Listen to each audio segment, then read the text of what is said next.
I spent 20 years sleeping next to a man who cheated, while I kept an even bigger secret that could destroy our entire family. You can't imagine what made me stay in that marriage. Hello, my dear viewers. My name is Dorothy Miller. I'm 78 years old, and today I'm going to share with you a story I've never told anyone, not even my children. It's a story of pain and deception, but also of overcoming. Before I begin, I'd like to ask you watching now to please leave a like on this video. It really helps this channel grow. If you haven't subscribed yet, subscribe now and hit the notification bell to receive more stories like mine. And tell me in the comments where you're watching from. I love knowing my words reach places I've never been able to visit. Now, let's get to my story. It was 1962. I had just turned 19. Back then, if a girl reached 20 without getting married, she was already considered an old maid in our small Midwestern town. My parents were getting worried. Then I met Gerald Foster at a 4th of July picnic. Gerald was 29, already owned a general store that sold a bit of everything. He was a respected man in town, had his own car, rare in those days, and all the mothers dreamed of having him as a son-in-law. When he started courting me, my parents were delighted. I was too, I confess. I was naive and thought I'd hit the jackpot. Our courtship was brief, only 4 months. Back then, there wasn't this business of dating for years. We soon set the wedding date. It was a beautiful ceremony by town standards. I was happy. I believed I had found the love of my life, that I would be an exemplary wife, and we would have a blessed family. The first few years were peaceful. Edward came first, our firstborn son. Then Catherine. Gerald worked hard, spent all day at the store, and sometimes traveled to buy merchandise in the city. I took care of the house and children, as was expected. We had a comfortable life without luxuries, but we didn't want for anything. It was in 1965, exactly 3 years after our wedding. I was pregnant with our 3rd child. That day I was washing Gerald's clothes to iron them. I always checked the pockets first to avoid damaging documents or money he might have forgotten. That's when I found a handkerchief with lipstick marks in his jacket's inner pocket. My heart raced. That lipstick wasn't mine, I was sure. It was a bright red that girls in town wouldn't dare use. I, at 22, only wore a very light pink, and even that just on special occasions. I couldn't sleep that night. Gerald snored beside me while my head swirled with thoughts. Maybe it was just a mistake. Maybe the handkerchief wasn't even his. Maybe a customer had dropped it in the store, and he picked it up out of courtesy. I tried to convince myself of this, but that incident awakened something in me. I started paying more attention to his schedules, his excuses to go out at night, the different perfume he sometimes brought home on his clothes. Everything I had previously ignored now jumped out at me. A week later, Gerald announced he needed to travel for 3 days to purchase merchandise. It wasn't unusual, but this time something told me there was more to the story. As soon as he left, I made a decision that would change my life forever: to search through his things. I'd never done that before. I was raised believing that a wife should not distrust her husband, that it was sinful, but that handkerchief with lipstick wouldn't leave my mind. With the children asleep, I went to Gerald's home office, a small room where he kept store documents and did the accounting. The desk had 3 drawers. In the first 2, I found only store papers, nothing suspicious. The 3rd was locked. Using a hairpin, I managed to open it after several attempts. Inside were more business papers, but something caught my attention. The bottom of the drawer seemed higher than it should be. Examining more closely, I discovered it was a false bottom. I removed it and found a bundle of letters tied with a red ribbon. My hands trembled when I untied that package. The first letter was signed, "Your Olivia Forever." The date was 2 months after our wedding. I won't lie to you. I read all the letters one by one. There were more than 20. All from Olivia to Gerald. I discovered she owned a boarding house in the neighboring town, 20 miles from ours. That's where Gerald stayed when he said he was going shopping. Their relationship began right after our wedding. In the first letters, she wrote about the guilt of getting involved with a married man. In the last ones, she was already talking about running away together, starting a new life when they had enough money. There were intimate details that broke my heart. References to moments they spent together, promises, declarations of eternal love. I remember sitting on the office floor until dawn with those letters scattered around me. I cried until I had no more tears. I felt betrayed, humiliated, destroyed. What hurt the most was knowing this had been happening since the beginning of our marriage. While I was at home, taking care of his children, pregnant for the third time, he was living a passion with another woman. I put the letters back exactly as they were. I returned the false bottom to its place and locked the drawer. I washed my face, prepared breakfast for the children, as if nothing had happened. On the outside, I was the same Dorothy as always. Inside, I was shattered. During the 3 days Gerald was away, I made the hardest decision of my life. Many women ask me why I didn't confront him, why I didn't ask for a divorce, why I stayed in that marriage. The answer is simple and complicated at the same time. I was 22, with 2 small children and another on the way. I hadn't studied beyond elementary school, had no profession, and was completely dependent on Gerald. My parents had died in a car accident the year before. I had nowhere to go, no way to support myself. And back then, a divorced woman was seen as a pariah in society. Doors would close for me and my children. Besides, divorce wasn't even officially legal in many states at that time. It would be a separation, a scandal that would stain my children's names forever. They would grow up as children of a separated woman, carrying that stigma. So I swallowed my pride, dried my tears, and decided to continue. I decided I would stay in that marriage for the sake of my children, until they grew up and could fend for themselves. Later I would think about what to do. When Gerald returned from his trip, I welcomed him with a smile on my face, as if I knew nothing. He brought me a small brooch as a gift, as he always did. Now I understood. They weren't gifts of love, they were gifts of guilt. That night, lying next to him, I made a silent vow. I would no longer be the naive and blind wife. I would look after my interests and those of my children. And if life offered me any happiness, however small, I would seize it without guilt. Little did I know that this decision would lead me down a path I never imagined traveling. A path that, 20 years later, would bring to light all the secrets I fought so hard to hide. It was around this time that James, Gerald's younger brother, returned to our town. He had gone to study accounting in the city and returned to work at his brother's store. James was different from Gerald in many ways. Younger, more educated, more attentive. While Gerald was a practical man of few words, James liked to talk, listen to music, read books. He soon noticed something was wrong with me. He saw my eyes swollen from crying in secret. He noticed my prolonged silences. One day, he found me alone in the kitchen and asked if I was okay. It was the first time in weeks that anyone had shown concern for me, that anyone had seen me beyond the function of wife and mother. I didn't tell him everything right away, of course. I just said I was feeling lonely, that Gerald worked too much, traveled too much. James listened attentively, without judging. After that day, he started coming to our house more often, always bringing something new for the children, always willing to talk to me. I didn't realize at the time, but that friendship was filling an immense void in my life, and without noticing, I was getting closer and closer to my brother-in-law, to the brother of the man who had broken my heart into pieces. I'll continue from where we left off. It was mid-1966. I was 23, and my third child, Abigail, had already been born. A beautiful girl with rosy cheeks and big, curious eyes. The children were growing up healthy, despite the storm raging inside my chest. James became a constant presence in our home. While Gerald spent more and more time at the store or on his business trips, James appeared almost daily, either to bring some order or to help with repairs around the house.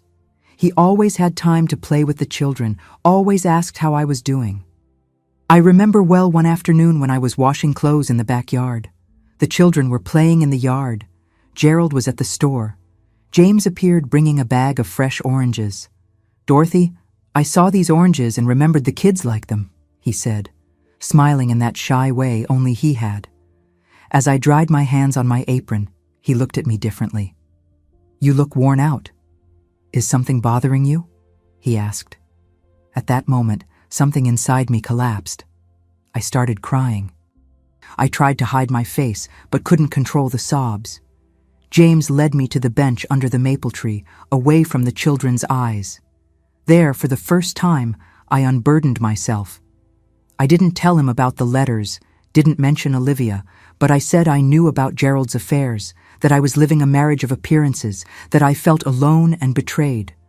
The words escaped between sobs, years of pent-up hurt, finally finding an outlet. He listened in silence, just holding my hand. When I finished, he said something I never forgot. "Dorothy, you deserve so much more than this. You deserve to be truly loved." Those words touched deep in my heart. How long had it been since I felt valued? How long since I'd been seen as a woman and not just as a mother or housewife? James's look at that moment made me feel beautiful again, desired, important. Nothing happened that day beyond that conversation. James respected my moment of fragility, helped take care of the children while I composed myself, and left when Gerald was about to arrive. But something had changed between us. An invisible bond had formed, a silent complicity. In the weeks that followed, I found myself anxiously waiting for James's visits. I took more care with my hairstyle. I chose my dress more carefully. Small vanities I had forgotten after years of a marriage that had turned into routine and disappointment.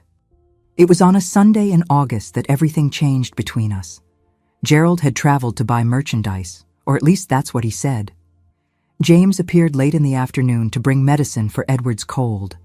The children were already in bed. Night was slowly falling. I invited him for coffee. In the kitchen, while the water boiled, our eyes met. I don't know who made the first move. Maybe we moved at the same time.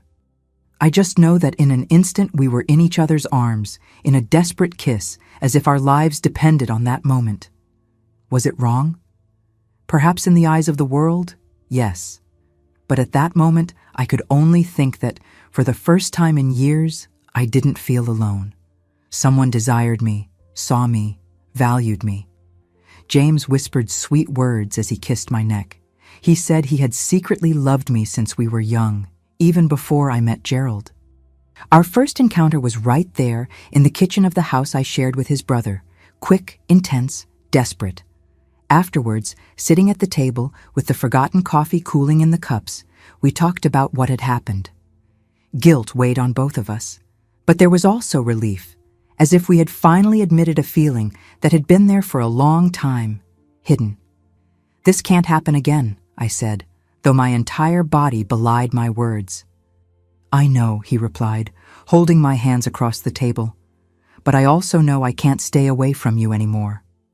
We established strict rules, never in front of the children, never when there was the slightest risk of Gerald appearing. Our meetings would be rare, discreet, hidden from the town's eyes, which would not forgive such a scandal. But the heart has reasons that reason itself doesn't understand. What began as a moment of weakness transformed into something deeper. James wasn't just an escape from my loneliness. Over time, he became my confidant, my friend, my lover. In the moments when we were alone, he treated me like I'd never been treated before. He listened to my opinions, valued my thoughts, made me feel intelligent and desired. We created codes, specific moments to meet. If I hung a white sheet on the backyard clothesline, it meant it was safe for him to appear after the children were asleep. If he passed in front of the house with his hat in his right hand, it was a signal he would find a way to come at night. A simple system, but one that worked for years. James never married. He told everyone he was dedicated only to business.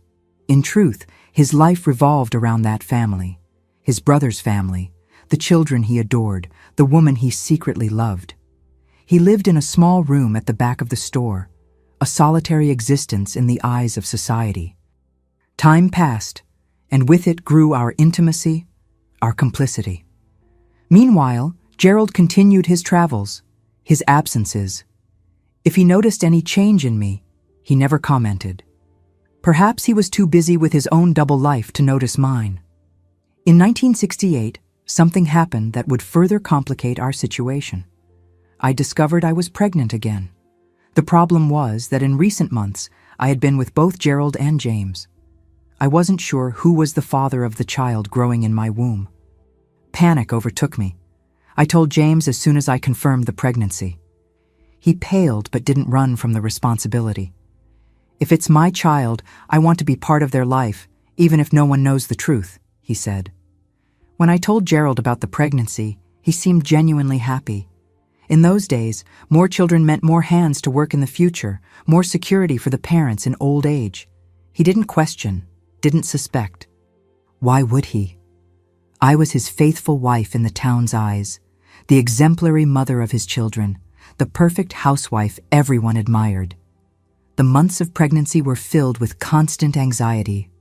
I prayed the child would be born looking like Gerald, so there would be no doubts, so our secret would remain safe. James stayed close, helpful as always, taking care of the children, bringing special foods for his pregnant sister-in-law. No one suspected the real reason for so much attention. In January 1969, my fourth daughter, Leanne, was born.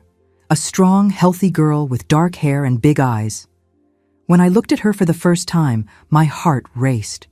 She had James's chin, the same face shape, but she also had Gerald's nose, or was it the Foster family nose, shared by both brothers?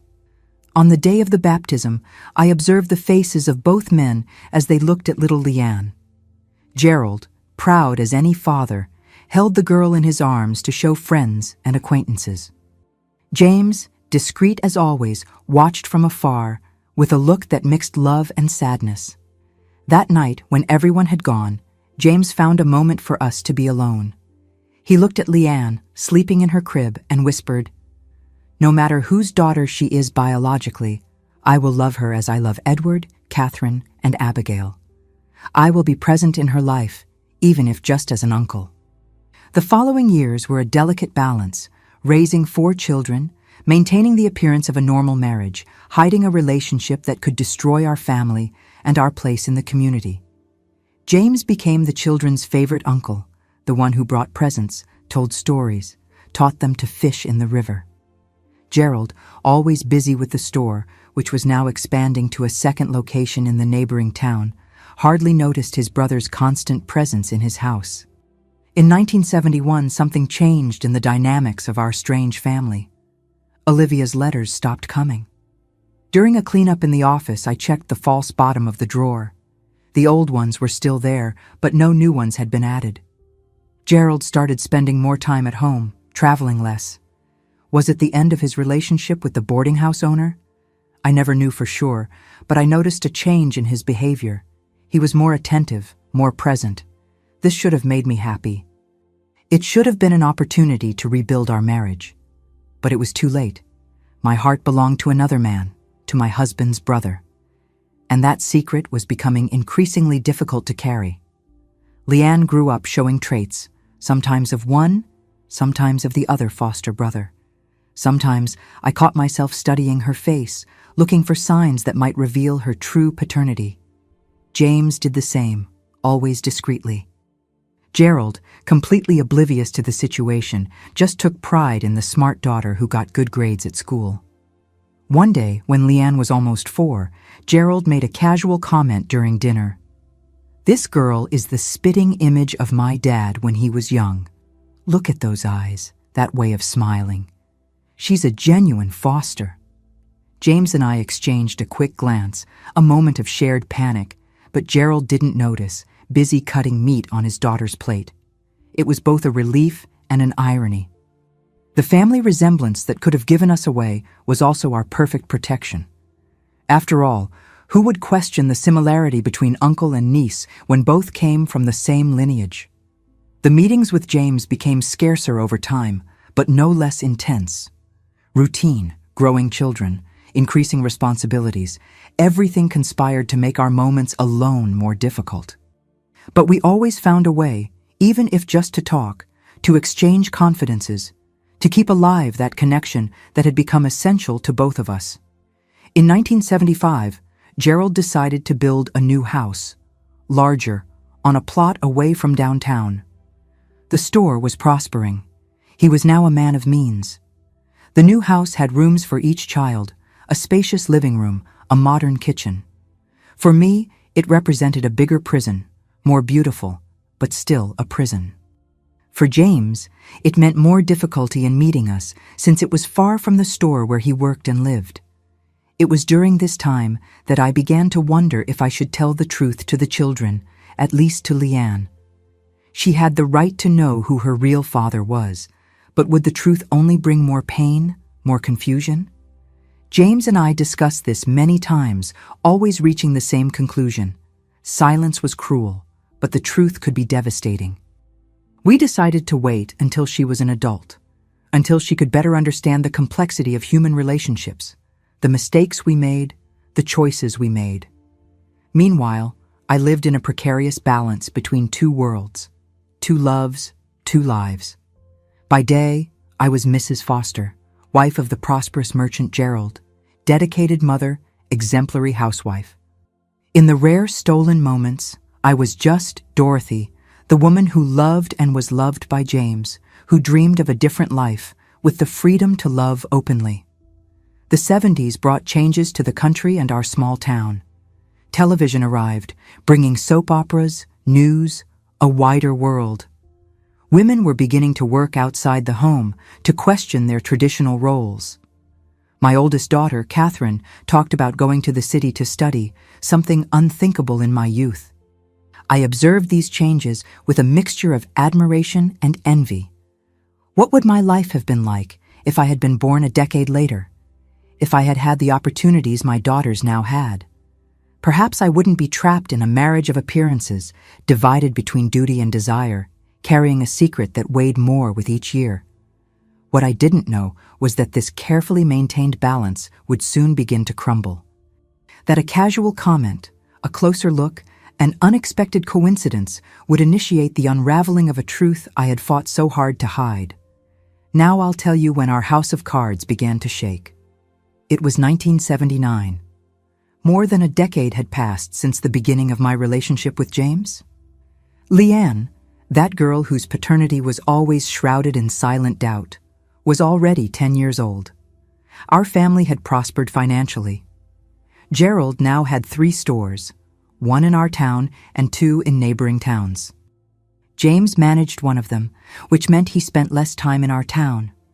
Our meetings had become even rarer, happening only when he came for business meetings or family celebrations. But the feeling remained intact. Each look exchanged during a Sunday lunch, each discreet touch of hands when no one was watching, were small moments that fed a love that had survived time and circumstances. The children were growing up fast. Edward, at 16, was already helping his father in the business. Catherine, at 15, dreamed of being a teacher. Abigail, 14, was quiet and studious. And Leanne, well, Leanne was special. She had a strong personality, sharp intelligence, and a curiosity that sometimes frightened me. It was on a fall Sunday that something happened. We were celebrating Gerald's 47th birthday. The house was full, relatives, business friends, neighbors. I was serving people, moving between the kitchen and the living room, when I heard a comment that froze my blood. Mrs. Thompson, an elderly lady who had been the town's midwife for decades and knew all the families, was looking at Leanne, who was playing with cousins in the yard. That girl is the spitting image of James when he was little. I remember as if it were yesterday. I helped bring that boy into the world. Same smile, same way of furrowing her brow when she's concentrating. Other people around agreed without any malice. After all, it was natural for nieces to look like uncles, especially with brothers. But I noticed that Gerald, who was nearby, suddenly became thoughtful. He looked at his daughter, then at his brother, who was talking on the other side of the room. For a fleeting instant, I saw something in his eyes. a spark of doubt, perhaps. The moment passed. The party continued. But another seed had been planted. A small stone had begun rolling downhill. From that day on, I started noticing Gerald observing Leanne more attentively, studying her gestures, her expressions. A few weeks after that party, Gerald was organizing old photo albums. It was unusual. He had never been very interested in memories. I found him late at night in the living room, with photos spread across the table. Photos of him and James, their parents, next to recent photos of the children. "What are you doing, Gerald?" I asked, trying to sound casual, although my heart was beating fast. "Nothing important," he replied, hurriedly collecting the photos, "just organizing some memories." But I noticed he separated some photos, one of James as a teenager, and a recent one of Leanne. He put them in a desk drawer, locking it afterwards. That gesture left me uneasy for days. Gerald's behavior began to change subtly. He started coming home earlier, asking more questions about the children's day-to-day, especially Leanne's. He seemed to be more present, more observant. To anyone else, he would just be a more attentive father. To me, who kept that terrible secret, every gesture was cause for apprehension. I spoke with James about my concerns on a rare occasion when we managed to be alone. It was a Saturday afternoon. Gerald had traveled with Edward to solve problems at one of the stores, and the girls were at an aunt's house. James appeared with the excuse of bringing some documents his brother had requested. "I think he's suspicious," I told him in a low voice, even though we were alone in the house. "Since his birthday, when Mrs. Thompson commented on the resemblance between you and Leanne, he's been acting differently." James frowned, worried. "What exactly has he been doing?" "He watches the girl all the time. The other day he was comparing old photos of you with photos of her, and he's been asking strange questions about when she was born, about that period." James ran his hand through his hair, a gesture he always made when nervous. "We need to be extra careful, Dorothy. If he finds out, I can't even imagine what would happen." We both knew what was at stake. It wasn't just our forbidden relationship. It was the stability of an entire family, the reputation of all of us, the well-being of the children. In our small town, a scandal of that magnitude would destroy lives. "Maybe we should stay away for a while," suggested James, though his eyes said the opposite, until his suspicions calmed down. I agreed with a heavy heart. It was the sensible thing to do, although the idea of not being able to count on those brief moments of happiness was painful. We said goodbye with a restrained embrace, not knowing when we would have another opportunity to be alone. The following weeks were tense. Gerald seemed to always be nearby, observing, listening. James rarely appeared, and when he did, he kept his distance. The children noticed the change in the home environment. "Mom, is Dad angry about something?" Catherine asked me one night while helping me wash the dinner dishes.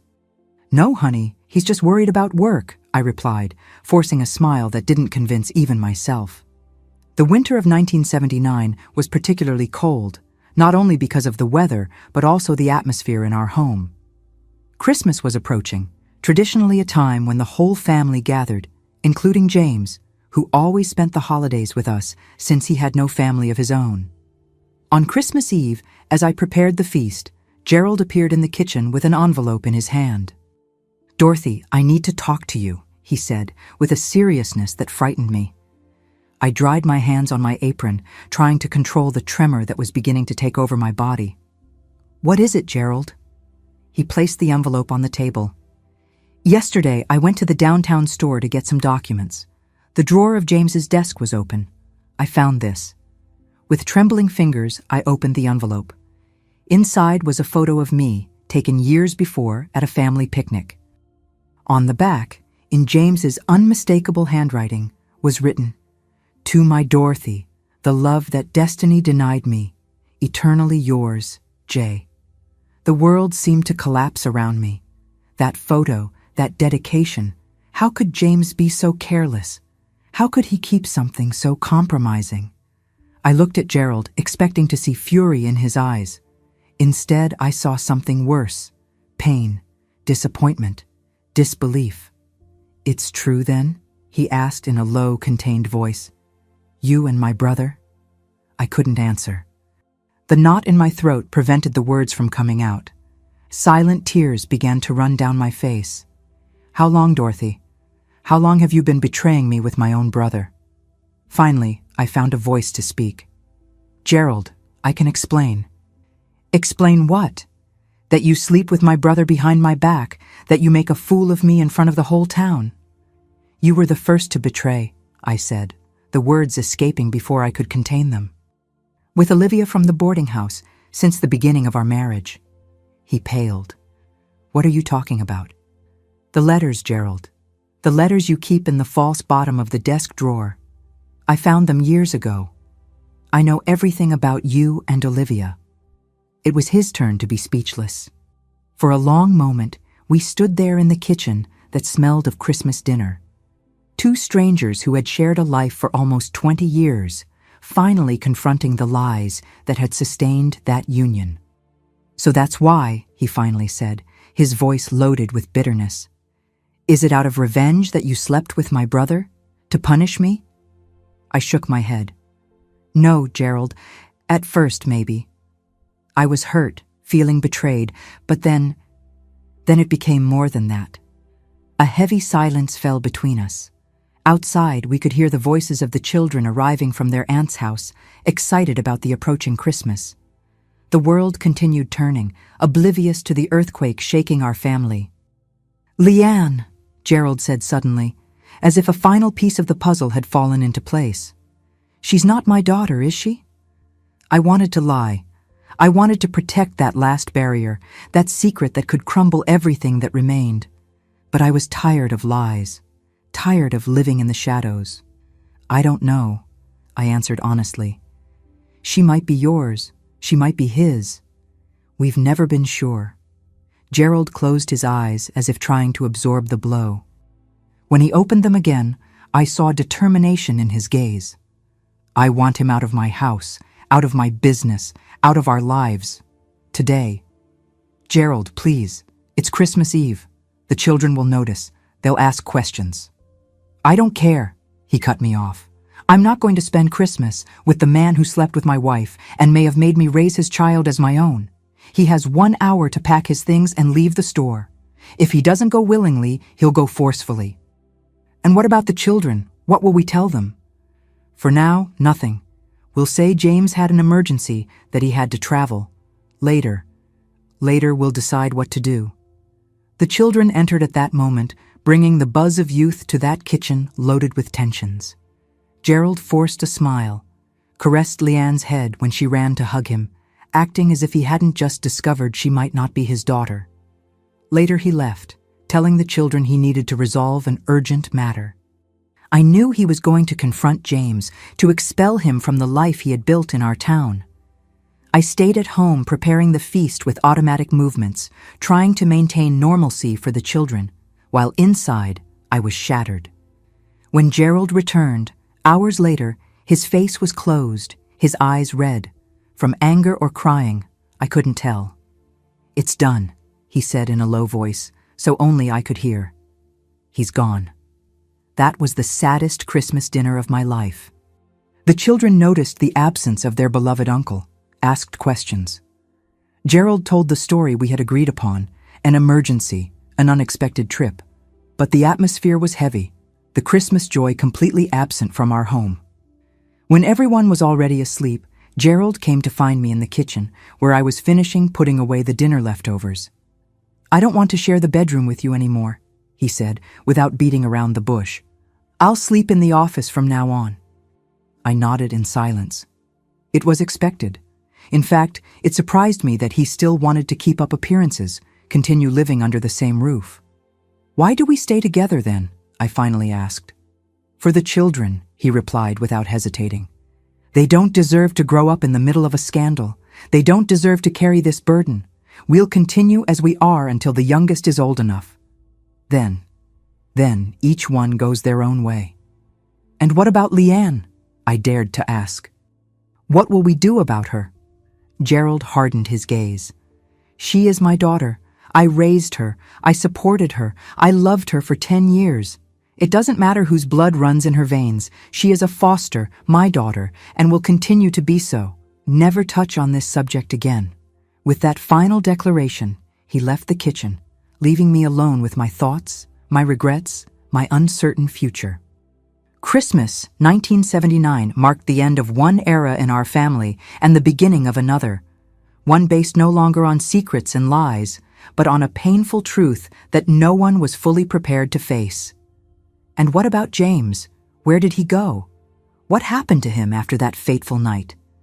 Well, that's part of the next chapter of our story, a chapter marked by more revelations, more pain, but also, finally, by some form of redemption. Difficult years of oppressive silence, of forced coexistence, but which also brought maturity and eventually the truth that Leanne deserved to know. January 1980 arrived with a cold that wasn't just from the weather. Our house, once full of voices and movement, became a place of heavy silences and polite, superficial conversations. Gerald and I were two strangers, sharing the same roof, pretending a normalcy that no longer existed. The children, of course, noticed the change. Especially the older ones, Edward and Catherine, now teenagers, noticed something was wrong. They asked questions about Uncle James's whereabouts, about why Dad now slept in the office, about why there were no more Sunday lunches with the family gathered. "Your uncle had to move away to manage a new store," we explained. "Dad has a backache, and the doctor recommended he sleep on a firmer bed," I invented. "We're too busy for family gatherings now," Gerald evaded. Excuses, half-truths, little lies that added to the big ones. Were we protecting the children or ourselves? Sometimes I couldn't tell. Gerald immersed himself in work like never before. He left early, returned late, spent weekends visiting stores in other towns. I dedicated myself entirely to the children and the house, seeking in routine an anchor to not get lost in the sea of regrets and guilt that assailed me. As for James, it was as if he had disappeared from the face of the earth. Gerald never mentioned his name, had forbidden any contact. I later discovered he had moved to a coastal town hundreds of miles away. I learned this from a letter I received 6 months after his departure. The letter arrived on a rainy winter day. The mailman delivered it directly into my hands. A simple envelope, no return address. I immediately recognized the handwriting on the front. I hid it in my apron pocket, my heart racing. I could only read it hours later, locked in the bathroom, the only part of the house where I had any privacy. James wrote that he was well, that he had opened a small business in the coastal town, that he thought of us every day. He asked about Leanne, about how she was growing, if she was showing talents or preferences yet. He said he was sorry for what had happened, for the pain we caused so many people, but that he didn't regret the years we spent together. They had been the light of his life. I cried silently, reading those words, feeling a mixture of longing and relief to know he was moving forward. At the end of the letter, he left an address in case I wanted to reply, but asked me to be careful, not to put a return address, to use a different name. I replied to the letter.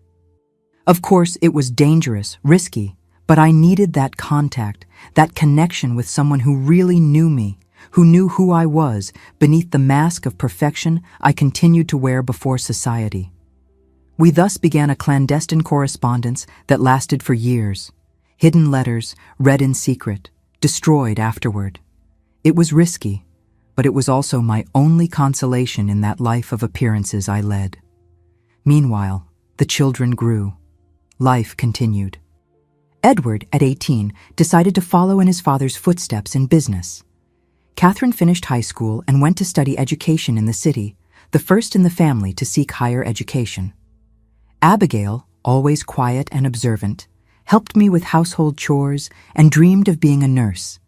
And Leanne was a case apart, intelligent, questioning, with a strong personality that sometimes reminded me of James in his most intense moments. At 12, she was already showing a special talent for drawing and painting, something neither Gerald nor I had, but that James possessed in abundance. Gerald observed this development with a divided look. On one hand, he took pride in the girl's talents, encouraging her by buying painting materials, hanging her drawings in the store. On the other, each resemblance to James she showed was like a knife twisted in his wound. In 1982, news again shook our family. Olivia, the woman with whom Gerald had maintained the extramarital relationship at the beginning of our marriage, died in a car accident. The news reached us through the regional newspaper where her obituary was published. It didn't mention Gerald, of course, but listed among the bereaved a son, Arnold. Arnold, a name I had never heard before, but whose meaning I immediately understood. Gerald had a son with Olivia, a son who was now motherless. I confronted him with the newspaper in hand after the children had gone to bed. He didn't deny it. "Yes, Arnold is my son," he admitted with a calmness that surprised me. "He's 19 now." 19 years? So he was born right after our wedding? Yes, Olivia was already pregnant when we got married, only discovered it afterward. The revelation hit me like lightning. While I suffered from his betrayal, imagining it was just an affair, an adventure, there was a son, a parallel family. "Have you kept in touch with them all this time?" I asked, trying to control my voice. "Yes," he answered straightforwardly. "I visited them when I said I was going on business. I helped financially. Arnold knows I'm his father." "And now? What will happen to him?" Gerald sighed, running his hand through his hair, which was already beginning to show gray strands. "He's going to come live with me in the house I bought in the neighboring town, where I manage the second store." So that was it. The house he had bought 2 years ago, where he spent more and more time, wasn't just to be close to work, as he said. It was to build another life away from me, away from the lies we had created together. "I understand," was all I said. And I really did understand. After all we'd done to each other, who were we to judge? The revelation about Arnold brought a strange truce between Gerald and me. The lies were now all on the table, the secrets exposed. We were both guilty, both victims of the choices we made. We began to talk more, not as husband and wife, but as partners in a difficult enterprise, raising our children well, despite everything. We decided we would keep up appearances until the youngest turned 18. Then we could go our separate ways, without scandals, without trauma for them. Time passed, as it always does, indifferent to human dramas. Leanne grew up, becoming a talented and restless teenager. At 14 in 1983, she began to ask more specific questions about James. Where was the uncle she had adored so much as a child? Why had he never come to visit them again? Why did no one talk about him? We evaded, gave vague answers, but Leanne wasn't an easy girl to deceive. The more we avoided the subject, the more interested she became. One day, I found her in Gerald's office, rummaging through drawers. "What are you doing here?" I asked, frightened. "Looking for answers," she said with a disarming frankness. "You don't tell me the truth, so I have to discover it on my own." "What truth, honey? I don't know what you're talking about." She stared at me with those penetrating eyes, so similar to James's. "I know something serious happened between Dad and Uncle James. I know that's why he left, and I know it has something to do with me." I froze. How could she know? Who had said something? "Why do you think it has to do with you?" "Because Dad looks at me differently. I've noticed how he observes my drawings with a strange expression, as if he's seeing someone else. And because I found this." She took from her pocket an old photograph. It was James at 15, next to a photo of herself taken recently. The resemblance was undeniable, especially in the smile, in the shape of the eyes. "Where did you find this?" I asked, my voice trembling. "In the locked drawer. I learned to open locks. It's not difficult," she explained, with a casualness that contrasted with the gravity of the moment. "Mom, he's my father, isn't he? Uncle James is my biological father." At that moment, all the years of lies, of secrets, collapsed. I looked at my daughter, our daughter, mine and James's, and saw that I could no longer hide the truth. She deserved to know, deserved to understand why she had grown up in a house full of silences and furtive glances. "Let's talk," I said, leading her to my room where we would have privacy. "There's a lot you need to know." That afternoon, I told Leanne a softened version of our story. I talked about how Gerald and I had grown apart, how James got closer, how we fell in love. I explained that when I discovered the pregnancy, I wasn't sure about the paternity, and that, out of love for her, we decided to keep the secret to protect her. "So you're not sure?" "I could be the daughter of either one," she asked, processing the information. "Exactly. And for Gerald, it doesn't matter. He raised you, loved you. You're his daughter in everything that really counts."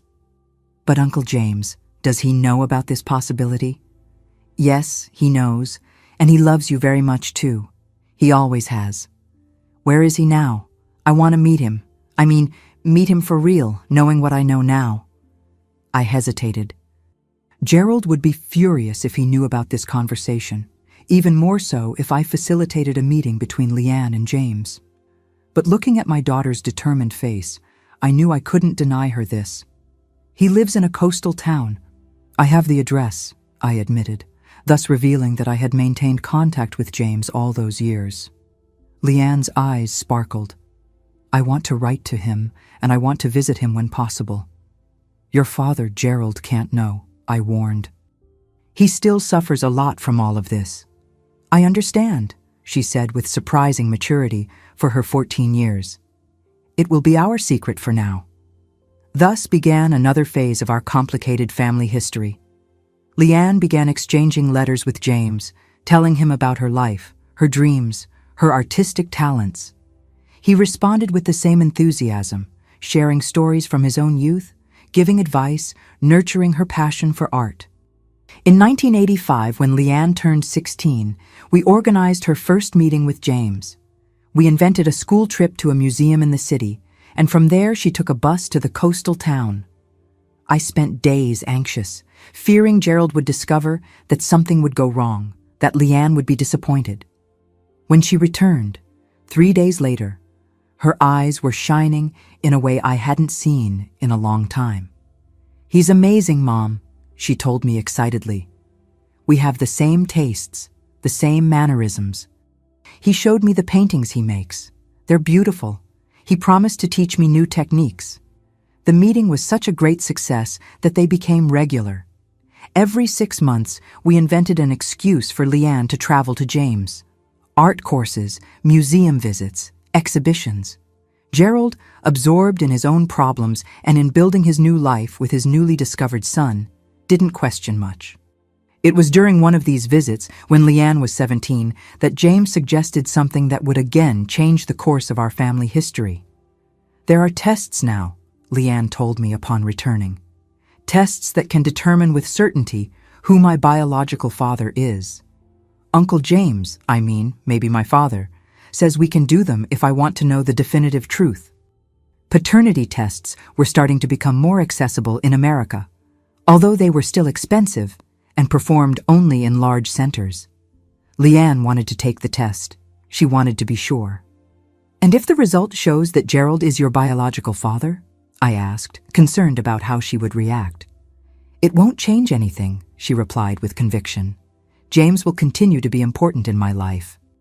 And if he is my biological father, well, it will just be confirmation of what I already feel in my heart." The decision was made. It remained now to face Gerald, to tell him about Leanne's contact with James during all those years, about her desire to take the test. It would be a difficult, potentially explosive conversation, but it was necessary. Our daughter deserved to know the truth after so many years living in a fog of uncertainties and half-truths. How did that conversation happen? How did Gerald react? And what did the paternity test reveal?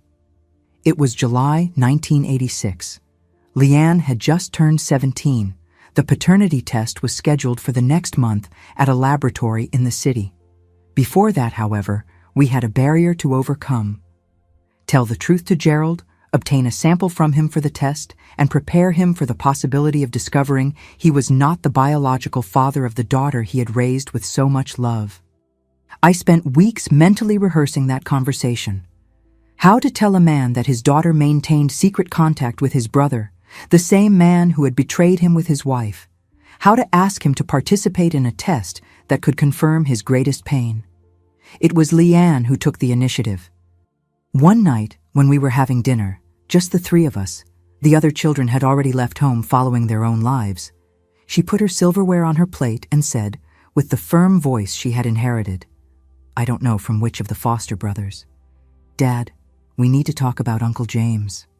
I saw Gerald pale. His brother's name had not been pronounced in our house for years. It was like invoking a ghost, a painful presence we all pretended didn't exist. There's nothing to talk about him, Gerald replied dryly. Oh yes, there is, Leanne insisted. I know everything, Dad. I know about you, about Mom, about him. I know I might be his biological daughter, not yours. The silence that followed was the densest I had ever experienced. Gerald looked at me, a silent accusation in his eyes. You told her? It wasn't a question, but I answered anyway. She discovered it on her own, Gerald. She's a smart, observant girl. She saw the photos, noticed the similarities. I've been keeping in contact with Uncle James for 3 years, continued Leanne, taking the responsibility. It was my decision. Don't blame Mom. I had the right to know him, to know who he is. Gerald rose abruptly from the table, his face contorted into a mask of anger and pain. I thought he was going to shout, to lose control, as he had that Christmas night years before. Instead, he did something I had never heard him do in all our years of marriage. He cried. Deep sobs shook his shoulders as he stood with his back to us, leaning against the dining room wall. Leanne and I exchanged looks of surprise and concern. Dad, she began, standing up and approaching him cautiously. You are my daughter, he said between sobs. Mine. I changed your diapers, taught you to walk, held your hand on your first day of school. No one can take that away from me. No one. Leanne hugged him from behind, resting her head on his shoulder. No one will take it away, Dad. You will always be my father, no matter what a blood test says. But I need to know the truth. I need that certainty to move forward.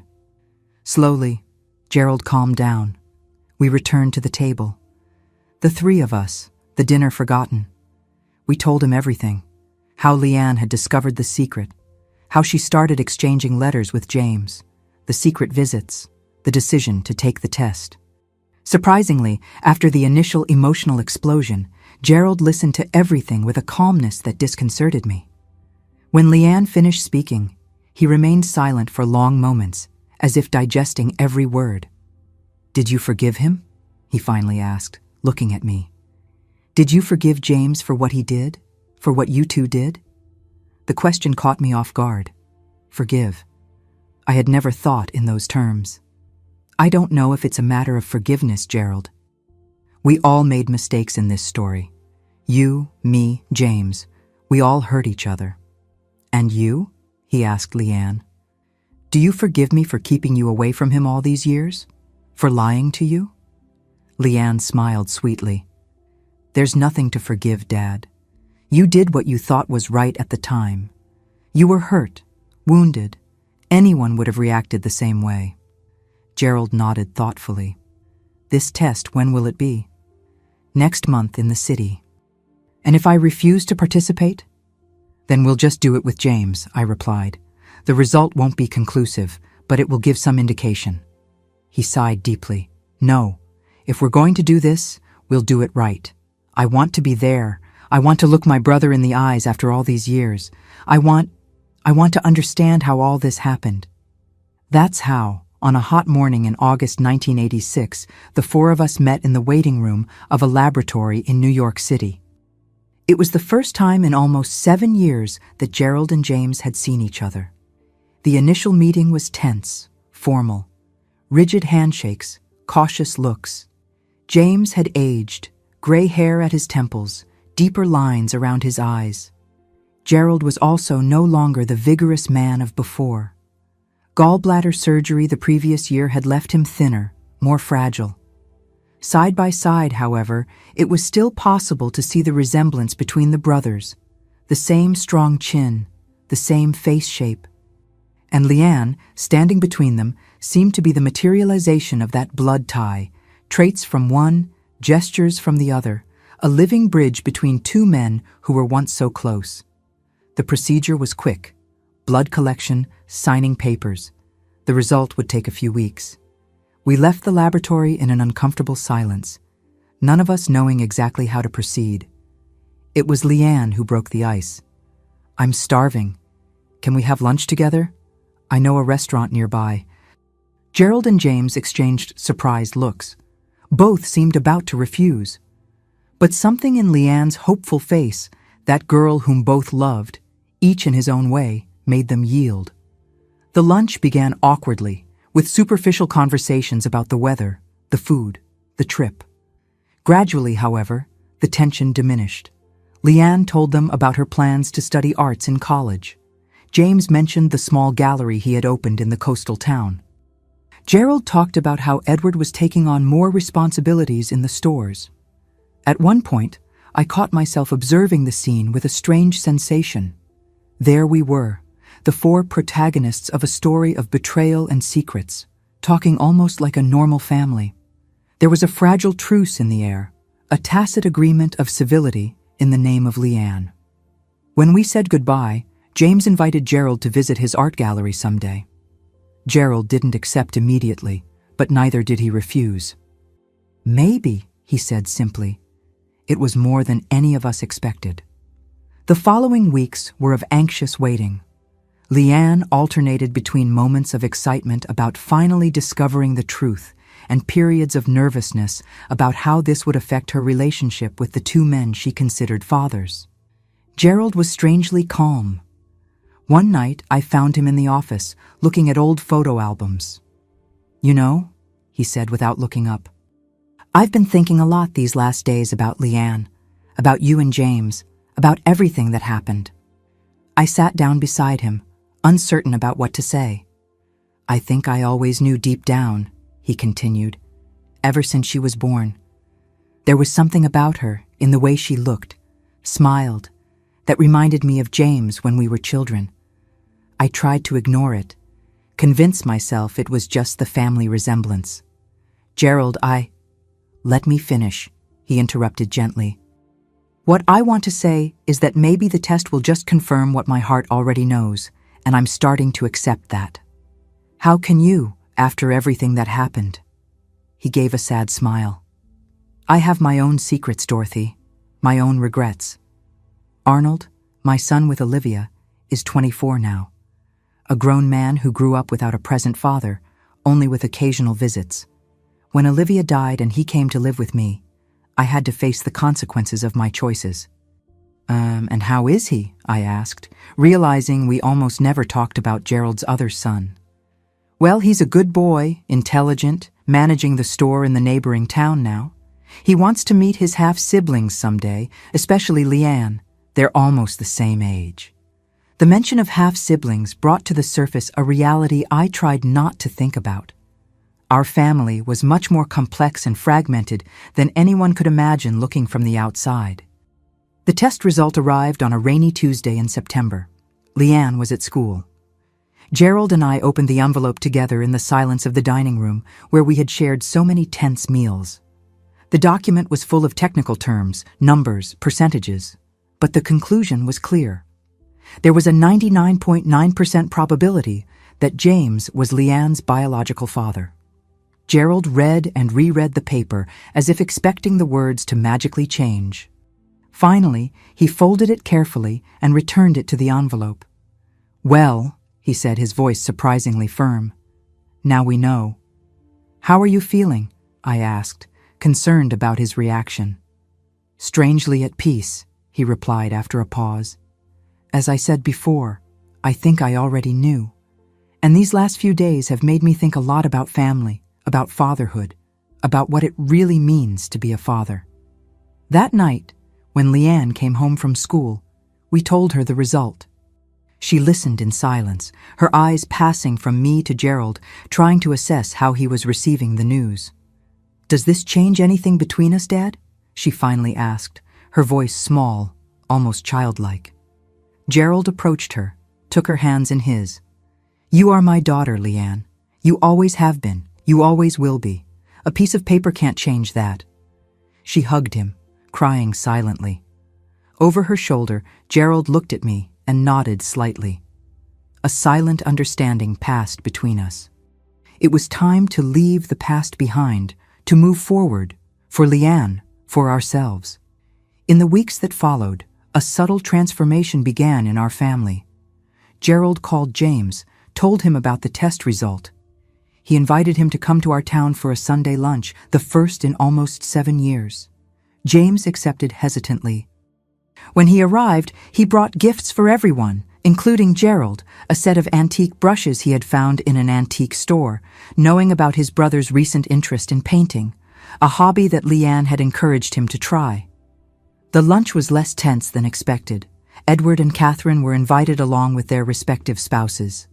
Abigail came with her fiancé. Even Arnold was present, finally meeting his half-siblings. It was a strange family reunion, unconventional, marked by complex stories that everyone knew but no one mentioned directly.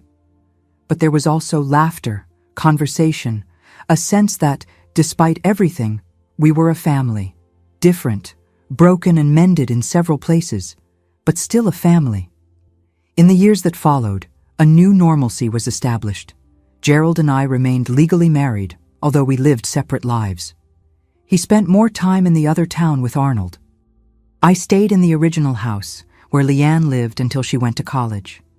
James continued to live on the coast, but he visited regularly. He and Gerald never fully recovered the closeness they had before, but they managed to establish a civilized, even sometimes friendly relationship, united by their love for Leanne. In 1990, when Leanne graduated in arts, the three of us were there, me, Gerald, and James, sitting side by side in the auditorium, proudly applauding when she received her diploma. A photograph from that day, the four of us together smiling for the camera, is framed in my living room to this day. It is the symbol of the long and difficult journey we traveled. Today, so many years later, I look back and see how extraordinary our story was, full of mistakes, pain, questionable choices, but also love, forgiveness, growth. Gerald passed away in 2005 from a heart attack. Before leaving, he had made peace not only with James, but with himself. James is still with us at 84, living in a small house that Leanne built for him on the grounds of her property. And as for me, well, at my 78 years, I have the privilege of being surrounded by children, grandchildren, and even a great-grandchild. When I look at them, I see traits of Gerald, of James, my own traits, all mixed in new combinations, new lives that continue our story. If there's a lesson I learned in this entire journey, it's that truth, however painful it may be, is always the path to liberation. We lived for years trapped in lies, in secrets, in silences that corroded us from within. It was only when everything came to the surface, when we faced the truth head-on, that we finally managed to find some peace. And that's why I decided to share my story with you. Not to justify myself, not to seek absolution for my mistakes, but to show that even in the most complex and painful situations, there is always a path to reconciliation with others, and, mainly, with ourselves. Thank you for accompanying me on this journey, for listening with an open heart to a story of mistakes and redemption. If anything I shared can help someone who is going through similar situations, it will have been worth it. Leave your like if this story touched your heart. Subscribe to the channel for more stories like this. And always remember, it's not our mistakes that define us, but how we choose to deal with them, how we choose to grow from them. Until next time, God willing.